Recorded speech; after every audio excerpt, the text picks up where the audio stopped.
Thanks so much for sticking with us. Day 4, always need a little bit of energy boost. So thank you for being here with us today.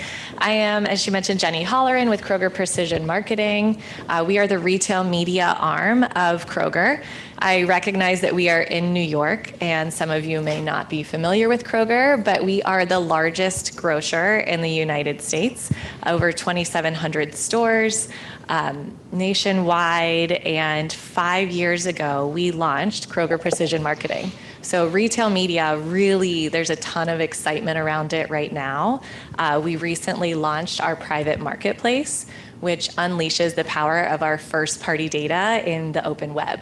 So that is why I am joined with Anthony Scarola, VP of Media at Vayner, to talk about programmatic and the retail media landscape today. So thank you, Anthony. Yeah, thanks for the intro and to give the opportunity to just to speak about this a little bit more. I think the partnership is super exciting, and yeah, I think we wanted to be one of those first adopters, and from a Vayner perspective, and what we wanted to try to accomplish in the retail and the grocer space. So yeah, it's great to be able to jam with you on this. Yeah, so tell everyone a little bit about your role at Vayner. Yeah, so VP of Media with Vayner, coming up on 3 years there, which is crazy. Feels like just started, but also feels like 10 years. It's one of those weird in between sort of feels. But yeah, I think it's great because it offers so much of opportunity with Vayner and the way that we operate in more of a nimble environment to begin with, and translating that into VP is really. From a Mondelez perspective, it's the U.S. and the Canada marketplace to be able to be that conduit with our clients and be the brand ambassador, if you will, with providing them the right POVs and the right strategies from all digital landscape, and then translating that internally from how we broker career growth with our teams, how we knowledge share, and not only just from a Mondelez perspective, which is inclusive of an enormous amount of brands from a portfolio, but also what is our retail clients doing? What is, in the gaming space, what is DraftKings doing? I mean, on and on. So I think it's important for us to be close as other VPs and other colleagues in the Vayner walls, because that's how we grow together. It's not just, we're not in a silo from a day-to-day perspective. So it's important, while we are big into our day-to-day with Mondelez, it's important for us to also broker those relationships internally as well, just to make sure that we're there for our clients, so they need to understand what is cutting edge or what's new or innovative. Yeah, I think that's one of my favorite things of working with you, that nimbleness and bringing others along and really having that outside perspective. So I'm really excited for you to share that with everyone today. So you're an early adopter in the retail media programmatic space. Would love to hear what makes retail data so important to CPG brands. Yeah, I mean, it's the biggest piece, I think, when we think about it, and as we're translating that into media plans, strategy, recommendations, it starts with audiences, and with retail too. That's where it's like we're building our POV and our perspective on what the audiences bring us, and so thinking about it from the perspective of, okay, with Kroger, for example, okay, like what type of audiences can we do? What is the customization there? What are like the breakouts from an audience, like whether they are lapsed versus, certain affinities or loyalists? And being able to then get that broader landscape from an audience then translates into how we then have to continually get more, refined and granular as it relates to a brand or a season or whatever the case may be. But the core theme of that has to be reliant upon what is the possibility of an audience? What does that potentially give us as we then translate that into a brand itself? So with Kroger, that was pretty seamless in being able to then, understand that and then start to think about it more tactically going forward. Yeah, I love the specifics that you get into with audiences, because it's not just about the buying behavior, but think about right now, right? Inflation, recession, all of the things that are buzzing around us. And so are you also looking at things like price sensitivity and how those audiences may be shifting other brands and having that brand perspective? Yeah, I think it's one of those where there are certain outside factors that you can't truly predict. I mean, you can predict Q4 pricing, you can predict holiday time and Black Fridays of the world, Cyber Mondays, but inflation, supply chain issues, these are real life events that then translate into your day-to-day that you need to be accounting for. So you bring up like the price sensitivity. Yeah, I think that's certainly one that we have to, whether that's understanding what that range is or what that probability of adjustment is needed from a price, that is something that you need to account for. And that goes into like what our total budget is or, how we're pacing. I think there's also the point of, all right, well then looking at it from like a retail perspective from price, it's like, what does this floor price get me with this retailer versus this other retailer?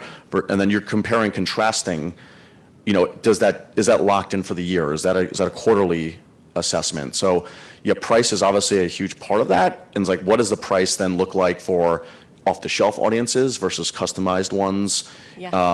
Different layering of potential fees. So that is a enormous part of when we talk about audiences. Obviously pricing is right there with it. On top of like, all right, what is the description of those audiences? Like how are you defining lapsed? Can we customize what is lapsed? Is it 30 days? Is that open-ended? Is it not? So I think that it all kind of comes together there when we talk about audiences, but price is a huge part of that, obviously. Yeah.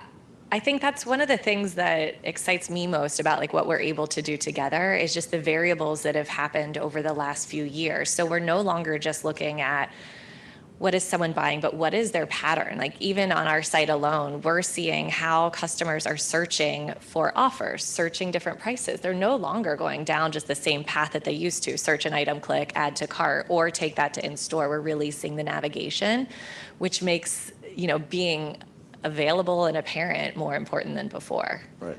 Yeah. So retailers like Kroger, we can feed daily sales results into programmatic dashboards. What does that mean for you, your teams, in terms of optimizations? It really it offers more data and it just informs so we can then be more realistic and more educated about what our next steps will be in terms of optimizing and reporting, and eventually at the end of the campaign, proving out success. The more data points and the more of levers to pull in programmatic, display, biddable, for that matter, like all of that needs to be there. So I think that's always one of the things that we always bring forth is like the more that we can be informed in flight to make more informed decisions as to, is this audience proving out more of a ROAS week over week? Do we then need to adjust bids, pacing? Do we need to flight it differently? I think it allows us to be able to be more strategic in flight, and longer the days of, set it and forget it, or, we're starting off with these 4 audiences, we're hoping for the best, we'll figure that out 6 months after the flight's over.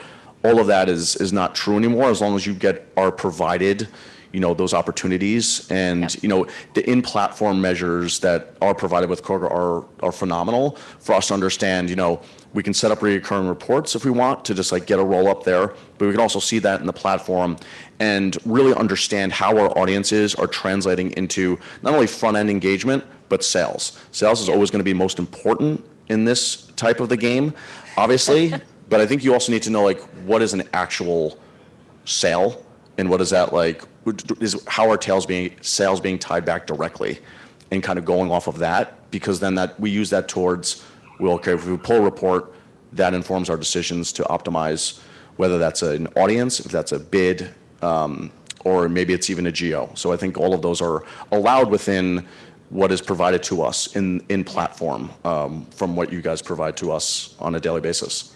Yeah, I'm glad that you hit on sales, because I think one thing that we often see others looking over is the capturing of offline sales. So your group does a really nice job of having that brand awareness and brand presence online to make sure that you're also capturing those offline customers that are going into the brick and mortar stores and really seeing what sales are across both landscapes. So yeah, I think, and that's where as much and then as important it is to have the in-platform metrics and ability to have that transparency, all of that again is tied back to the sales aspect as like what is online versus offline, what are the sales, what is like, and you were talking about it before, like what does the user journey look like? Yes. How are we defining certain audiences? How all of it translates into where can we find the most effective sale? Yep. And how do we feel most confident about these numbers? Understanding what did media do versus just people being in store, so it's like it's trying to get through that blurry line of this only becomes more and more blurry as we talk about e-retail in the space, and as we talk about paid media as a whole, but we still have to be prescriptive around every impression, every dollar that we spend. We have to understand what that halo effect or not we are doing because of what the actual like targeting and presence that we have is. So there has to be that accurate barometer throughout. Yeah, because gone are the days of an e-commerce only shopper or an in-store only shopper. Hybrid is where it's at. I mean, especially with the pandemic and flipping it, like that is what we are seeing more than anything. So you're right. Where does that dollar go that drives the most effectiveness?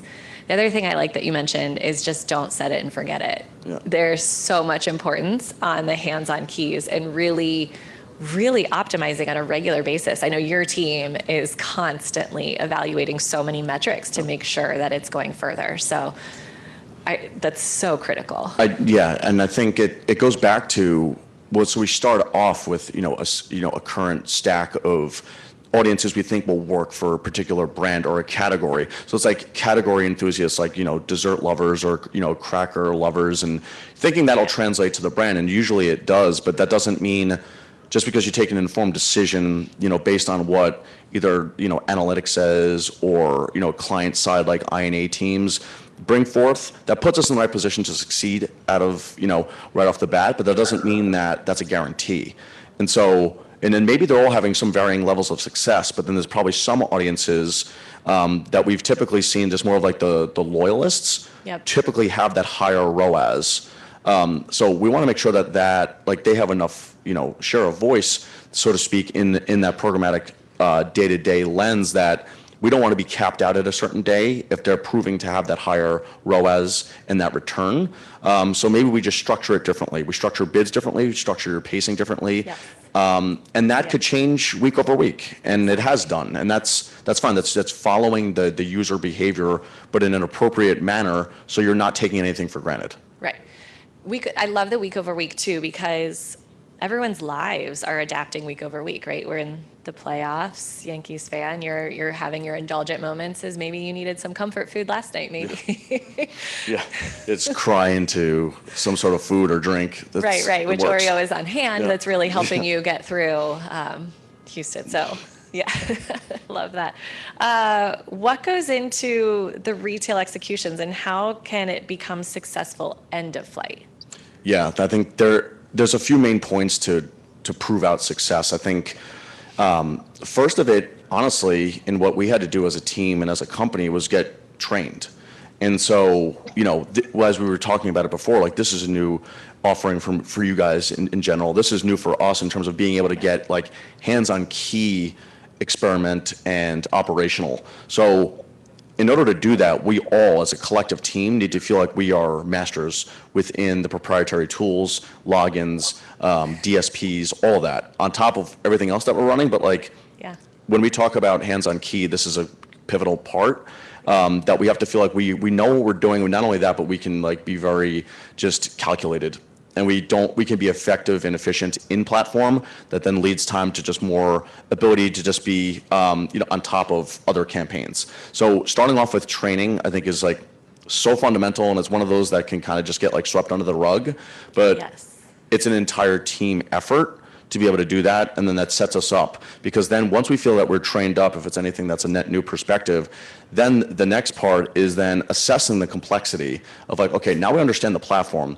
How do we translate what we understand the platform into what like the brief is and what the clients want and like client objectives? How do we then take that, understand that, try to translate that into the Krogers of the world and have it be set up correctly? And so that the complexity side there, it brings in, it's your guys' side, it's on the Vayner side, it's on the Mondelez side. Totally. And there's multiple teams in Mondelez too. It's not only like, the retail team, obviously, but it's also like the regular consumer org. And so you're talking about at least 4 or 5 different teams that need to be understood of what we're trying to accomplish here. So there is some education there.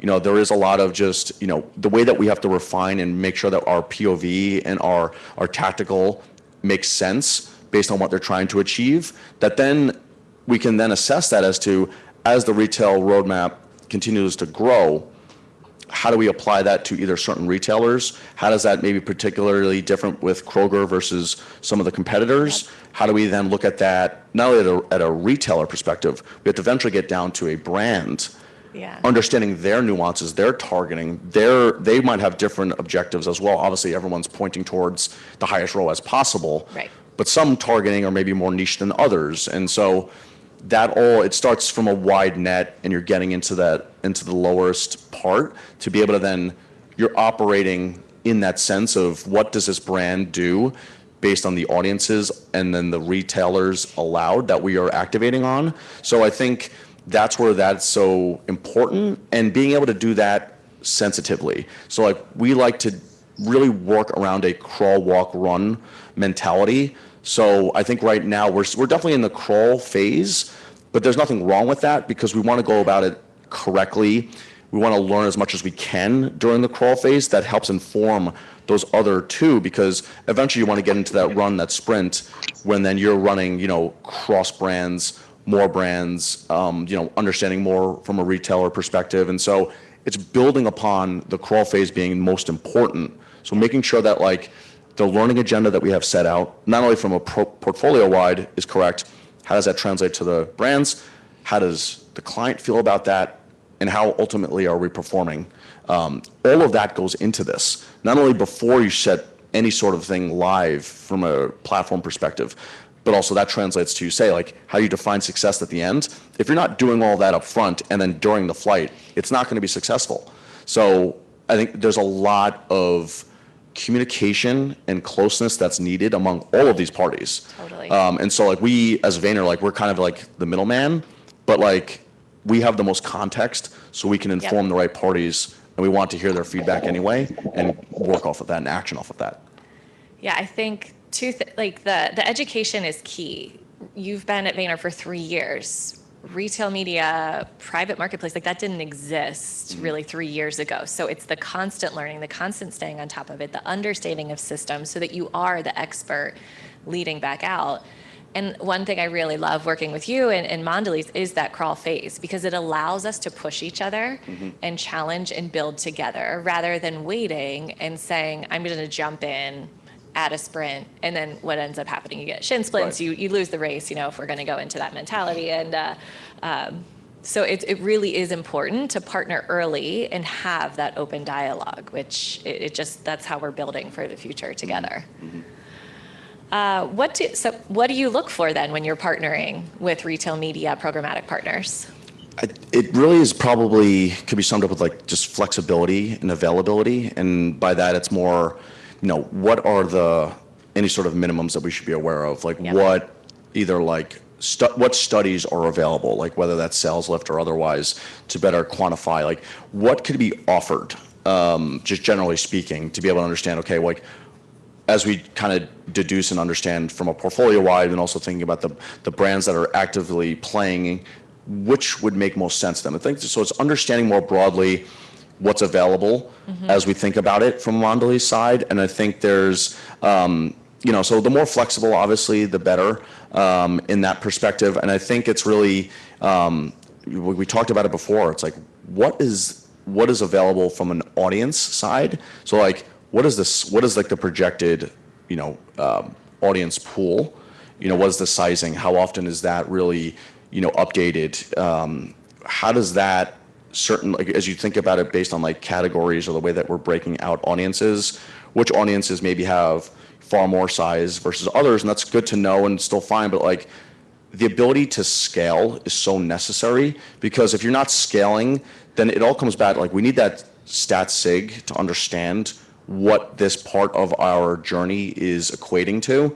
So if we don't have enough scale, and if we have to really like try to overspend to be able just to get anything out of this audience, obviously it's going to look ineffective in platform. It's going to look ineffective as we look at like the ROIs of the world and effectiveness scores from a North Star as to what Mondelez looks at. So, I think it's been fascinating thus far to be able to see certain brands, certain categories, whether that's affinities or not, or lapsed or not, they have wide scale of what these audiences are, just generally speaking. So, I think those are like the biggest thing. It's like, what can be offered, what is flexible, what is customizable, just generally speaking, from an offering, and then most importantly is how granular can we get with audiences, and how can we define them, how can we action off of them, and how do we understand what they could potentially do, whether that flight's a month, 6 months, or 12, to be able to then parse that out and figure out just like ultimately how are we being stood up for success and foundationally. So you spoke about scale and granularity. Sometimes people can say those are two things that contradict each other. How are you finding that in the retail landscape? Not just Kroger, but in general. Are you finding the appropriate scale for brands, as large as Mondelez, and then to get that granularity? So yes and no, because I think oftentimes there's the offering of how many audiences are there within retail. Yeah. Pages upon pages of PDFs are offered. But then if you look at it and you're trying to translate it into certain geos or you're targeting audiences and everything that you layer on once you're getting down to that level for a brand, oftentimes those other customizable and they sound great sort of audiences, they're not, there's maybe 5,000 folks out there. Right. At that point, it's not worth it. So return. It's like, as much as you think that this has low intent to it, you think it would, probably would do well from a ROAS, if you're only going to spend, a few nickels and dimes on it, is that really worth being set up and deployed and rotated among, if you're thinking about it from a 5 to 10 audience breakout? So, that's really not the most ideal. So I think while there's so many audiences maybe typically out there that we have seen, I think you want to go off of more of that. You want to obviously try to find that low intent, but you also need to find that scale. And so honestly, within the retail space, especially with from the Kroger side, we haven't had any issues scaling from the outset of launch. And I think that's great because we were able to understand that up front, from a forecasting perspective, from a sizing perspective. This isn't well, let's hope that this scales once we're live. We don't know because it's not populating in platform. No, we can see that up front. It's still a range. Yeah. But a range puts us in the right perspective to understand how we then divvy up our budget and what we think we can still be nimble on.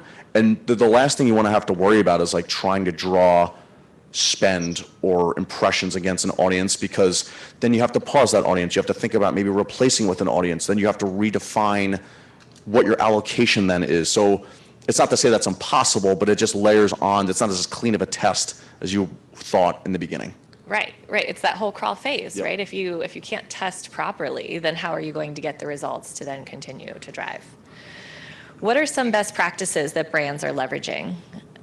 I think it's important from best practice just to as I talked about before with the learning agenda, I think it's being very clear as to potentially other brands might have other true business objectives. So it's not to say everything has to be homogenized and unified. I think as much as you can, sure. But if there needs to be nuances, I think that's fine. So I think it's understanding as we're thinking about reporting back and we're testing back success, it's maybe one brand just wants to worry about more awareness versus true sales. That's a possibility as this is still new in the space.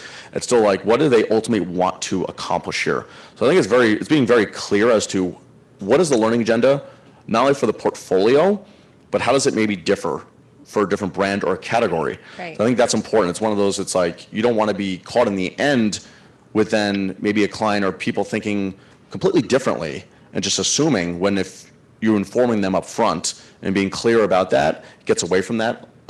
So it's not an issue down the line. I think so. Being clear on a learning agenda and how prescriptive you can get and detailed there is important. And then I think it's just a matter of how are we looking at this in terms of how can we structure consistency among these brands from an audience side to then, because eventually it would be great to be able to A/B test them from varying categories, but using the same audiences and maybe flip-flopping them. I think there's just so much room for growth there. So it's we don't want to have maybe stack 15 audiences on one brand here, and then another brand gets 6, another one gets 2. So it's understanding you're trying to mirror as much as you can from the affinities of the world and the loyalists of the world, to then really get in a true readout there. And I think like that goes back to just optimization. It's the cadences of optimization are so key. It's even internally, like, we have to be very prescriptive as to like if one brand is making this wider optimization, whether that's an audience based or like a bid base, the other teams and the other pods need to know about that. So we're not disjointed. And if we're seeing something, whether that's like inability to really scale up here because we're not seeing as much auction pressure at a certain point, we all need to be doing this to take advantage of these price points that we didn't necessarily expect, but now we are seeing that in market. So there's the consistency among optimizing that then leads out to like the proper KPIs that we have set out initially are so important. So like best practices really being like open communication towards, achieving those opportunities is important, because oftentimes like everyone's in their day to day and it's easy to not broker that or bring that forward. But then now other brands are maybe not taking advantage of something that another team had seen. It's such a real time dynamic that comes up more often than you would think. So it's almost benchmarking optimizations, right? So you're not just seeing like, oh, ROAS is dropping and quickly adjusting something, but having the communication with your teams, knowing that consistency when you're getting in there so everyone is aligned, so you're not just making these rash decisions, Right. Flipping everything around willy-nilly. Right. Okay, we're timing down here. So what's next for? We're good. We're good. Never mind. What's next on the agenda? Well, thanks everyone for sticking with us.